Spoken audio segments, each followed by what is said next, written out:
few dojos. We had these made specially for us. So this is made of mild steel.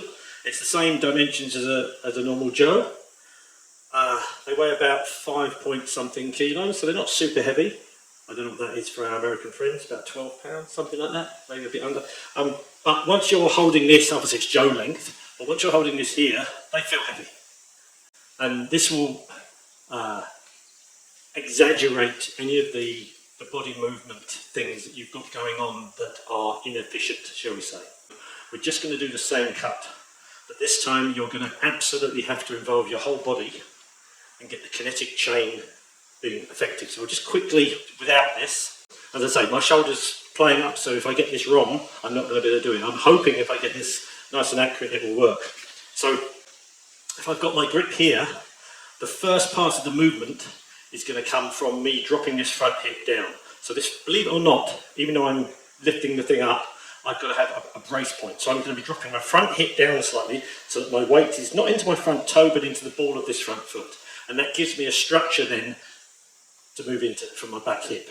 Then the back hip is going to drop, and the pelvis, imagine my pelvis is like a fruit bowl, so I'm going like this, and then it's going to come up and rotate like that. So it's almost like a globe going through a 3/4 turn. Those of you that were doing the Tai Chi yesterday, it's very much like that hip pelvic rotation we were doing.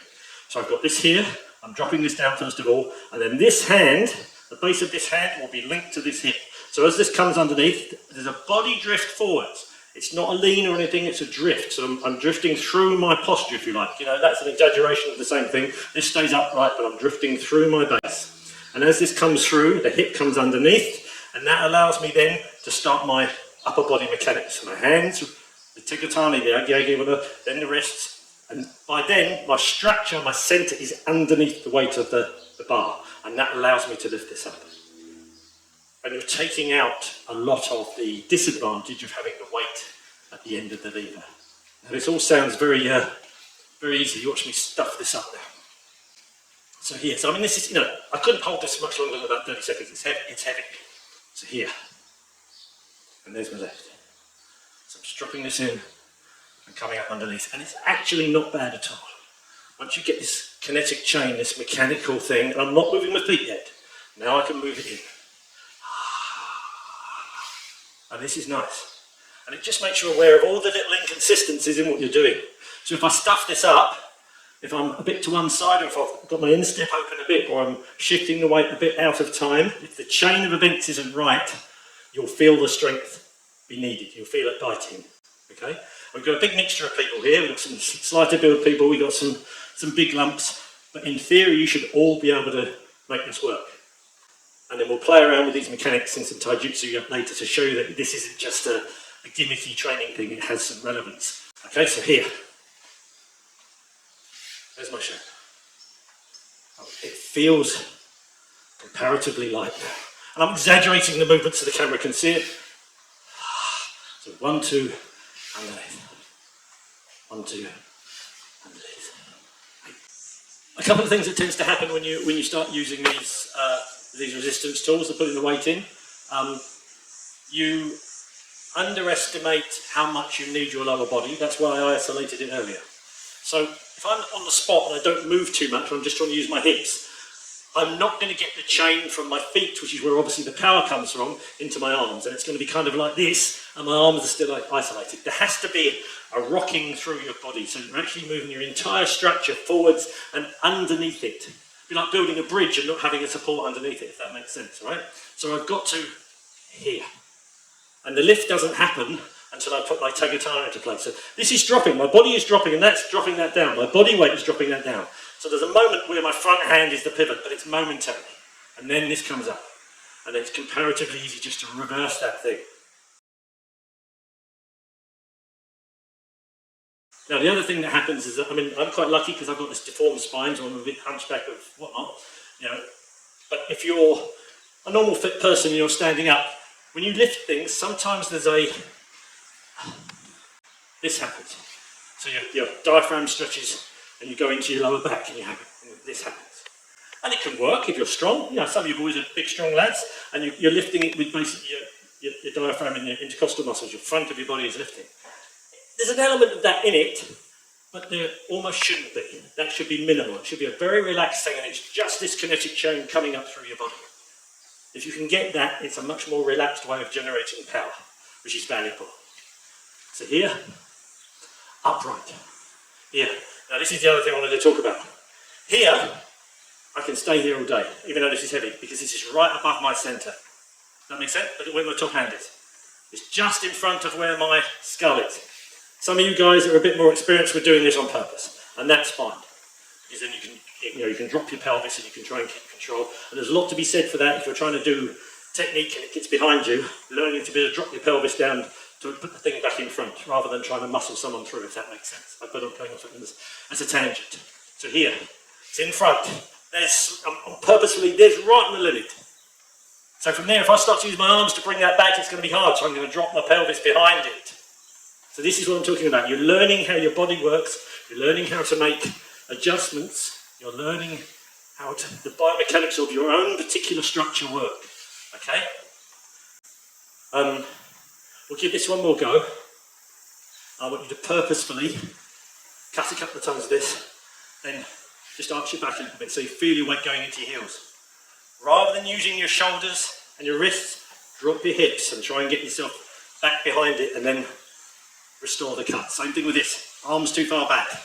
Very hard for me to pull there. I'm going to drop behind, if that makes sense. You know, I've got like a deformed spine and I've got an arthritic foot and I'm old and falling to pieces. So quite often I'll do this in the mirror just as a solo practice here in the dojo. I know I've got, because of the problems with the shoulders, I know one shoulder tends to come up higher.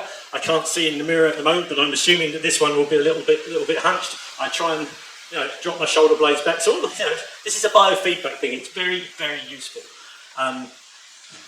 There's lots of details in this that you can work out yourself if you learn to use this rather than just a developing strength thing and like an animal brain. If you be sensitive about it and try and feel what you're doing, you can feel how you're rocking the weight through your feet, whether or not you're rocking from side to side. It shouldn't really be. It should be an even, soft feet. A little bit of grip with the toes sometimes, but it's soft.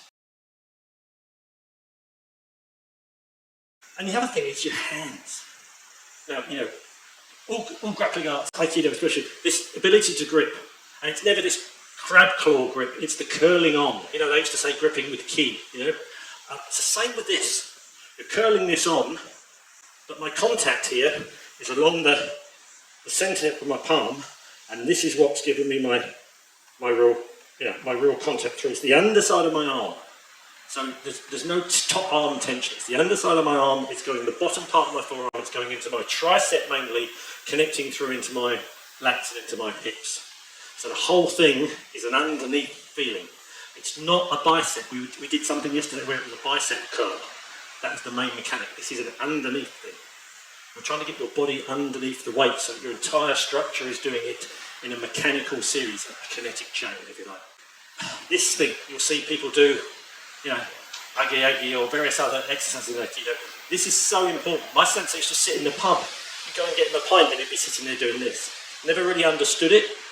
I think I do a little bit more now. It's this shape gives you the ability to rotate inside your own centre. This connects your hands, which are an extension, which are on your periphery. This connects them to your centre and allows you to work as an entire system. It is so important. And then when I use something like this, which is adding resistance training in, there it is. There's that shape. There's the wrist shape. There's the movement. So we had some of these made, because at the time when I made these, we had a couple of real big, strong boys in the dojo. Hello, Max, our Russian power lifter. He could cut, he cut well, but he could cut incorrectly with that and still make it look like a matchstick. So you have to, this is just a Joe made of steel and it happens to be right for me. But if you're a big, strong person out there, you might need something that makes you have to cut correctly, if that makes sense. So be sensible about this. You could get a normal Joe and just wrap something around it with a weight on it. It's just getting that leverage, so you have to use your entire structure. This is the thing. So this one's thicker and heavier. It's still mild steel. We don't use it often, so it's not been treated. This weighs about 7.5 kilos, which is 18 pounds, 19 pounds, something like that. This for me is right on the edge of what I can use, and I tend not to because my shoulders are so rough, but the same thing applies. And I have to really rock my centre underneath to make this move. This is much less comfortable. But you can see how I'm exaggerating the sweep under with the hips to make this move. So just to wrap this up, I don't want to dwell on this too much. It's a useful thing. Doesn't matter what art you do. I would recommend you add some resistance into your weapons training if you like.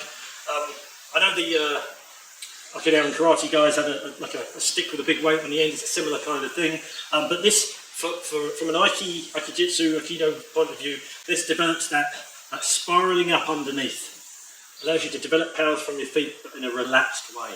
And it's really, really useful. And I didn't really get into this until I started getting older and decaying. And I wish I'd started on this earlier. My Bokken stuff was always okay because I had a good instructor. But I'm sure I know there were some mechanical deficiencies in it that I just blagged my way through because I was young and fit and all that kind of stuff. So this is a really, really useful thing. Once you get, shall we say, competent with this, so once you're not afraid of the weight, once you've got used to this idea of moving your centre, because that's what's really happening, you're moving your centre and keeping this as an extension of your body. Once you get used to that, then you can start to experiment. So basically anything that's in your service. Doesn't matter what style you do, whether you're doing the traditional Iwama 31 karat kata or whether it's a Nishio style or whatever it is, just have a play with it. Because the mechanics should transfer. It's a kinetic chain from your feet. You're using your knees as a spring, if you like. I'm using a car metaphor now, my apologies. Your hips are almost like the gearbox. They're the things that amplify and gives you the ability to change where the power's going. Your spine is the structure or the axle or whatever that delivers it, and then your arms are purely for direction. Your wrists might have a little bit of engagement, but everything comes from the body itself. Try and forget about your arms. They're there just as an expression of what your body is doing. And if you can get your head around that, it's a very, very useful way of thinking about it. And from a biomechanics point of view, when you're then doing taijutsu, if you can stop trying to strengthen stuff with your arms and use your body as an entire system and generate the power from your feet and your hips, then you're on the right track. So just our Joe system has all sorts of thrust. You can't really ski with this because it's sticky, it's metal. But anything I can do with the Joe, I should be able to do with this, because all I'm doing is tracking it with my centre. Even this hasso movement, I'm tracking with my centre. Everything is going through underneath it the whole time. If I was just doing this with my arms, I'd be dropping into my toes.